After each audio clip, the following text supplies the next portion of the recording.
Have you ever felt? Are you listening? Damn. Et voilà. Allez, bon bah bonne app mon gros. Ouais, merci, toi aussi, ouais. Non, mais t'es sérieux que tu vas manger tout ça et toutes ces conneries là? Ah ouais, je m'en fous moi. En ce moment, je suis en prise de masse. Tu vois, donc c'est petite entrée, une bonne pizza et puis quelques desserts. Ça me dérange pas, même si je suis un peu gras ou quoi, je m'en fous, je me mets pas en t-shirt. D'accord.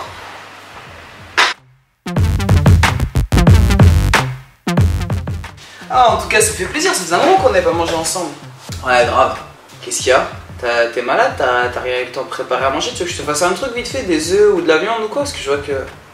Ah non, non, j'ai carrément la dalle, mais tu vois, je suis en sèche, j'essaie de remettre des t-shirts, donc du coup, je mange pas trop, tu vois. Mais t'es sérieux là? Mais t'es con ou quoi? C'est très bien que c'est pas comme ça que ça marche. Mais dis pas ça, je savais pas, moi, je vois tout le monde qui fait ça et tout, je croyais que c'était bien. Allez, c'est bon, pleure pas, je vais t'expliquer, je vais te donner les solutions.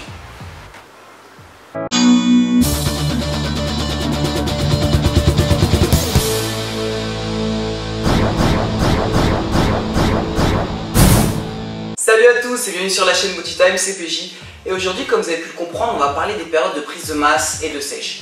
Donc bien sûr, dans l'introduction, c'est un petit peu exagéré, mais pourquoi j'ai fait ça? Tout simplement parce qu'on voit encore trop de personnes qui font des longues périodes de prise de masse où elles mangent mal et beaucoup, et derrière des périodes de sèche où elles espèrent obtenir de la définition musculaire en appauvrissant au maximum leurs apports caloriques, mais du coup en ayant aussi moins d'énergie, moins de force et donc en diminuant leur performance. Donc c'est aussi pourquoi nous on ne répond pas sur les réseaux sociaux et sur les commentaires des vidéos à vos questions concernant tout ça, parce que comme on l'a déjà dit, on est contre ces périodes. On n'y voit aucun intérêt et aucune étude n'a pu prouver l'avantage de faire une prise de masse puis une sèche sur la prise de muscle par rapport à une prise de masse sèche tout au long de l'année par exemple. Et en plus, je vais vous présenter plusieurs inconvénients à cela, ce qui fait qu'au final ça va limiter votre sèche et en plus votre progression. Donc déjà pour commencer, pourquoi est-ce que les personnes font ça? Tout simplement parce qu'elles se calent sur les bodybuilders, comme bien souvent. Les bodybuilders, eux, vont prendre des stéroïdes, des anabolisants, ce qui fait qu'ils vont réussir à prendre jusqu'à 10 kg par exemple en un mois. Sauf que sur ces 10 kg, il y aura déjà 7 kg où ce sera uniquement de l'eau. Donc vu que leur objectif c'est d'être au top physique seulement sur une courte période dans l'année, ils vont prendre un maximum de muscles, peu importe s'ils gonflent et qu'ils ont beaucoup d'eau. D'ailleurs bien souvent leurs physiques sont vraiment pas agréable pendant le reste de l'année, sauf que pour le concours, là ils vont vraiment chercher à sécher au maximum, donc ils arrêtent tout ce qui est produit et vont chercher à éliminer au maximum l'eau et bien sûr aussi le gras. Donc les gens se sont calqués sur eux, sauf que normalement la plupart des gens ne prennent pas de produits, donc ils n'ont aucun intérêt, on fait beaucoup moins de rétention d'eau, à part avec un petit peu de créatine, comme je l'ai dit sur la vidéo sur la créatine, mais voilà, ce sont des choses très légères.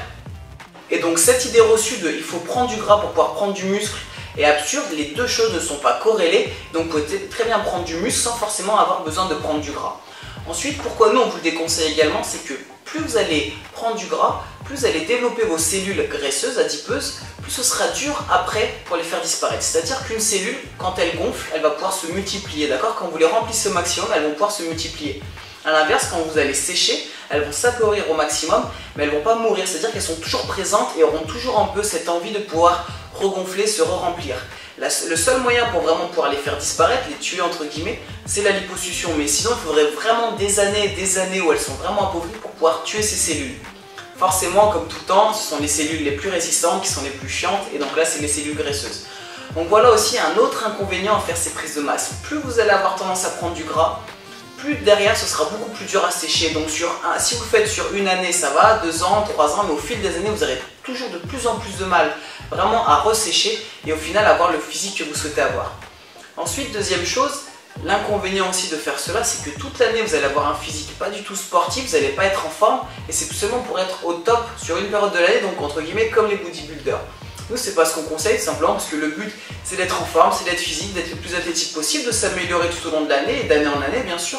Mais voilà, et c'est pas sur une période dans l'année, le but c'est d'être tout le temps en forme et d'un point de vue santé c'est bien sûr bien meilleur, d'accord? On essaie de manger équilibré toute l'année, on l'a déjà dit, on fait aussi bien sûr des écarts de temps en temps, après on essaie de compenser, mais le but c'est de moduler et de pouvoir être en forme toute l'année. Si votre objectif c'est plus d'avoir un physique un peu comme les fitness modèles très connus, forcément, eux ne font pas de prise de masse, de sèche. Vous regardez leurs photos, toute l'année ils sont en forme.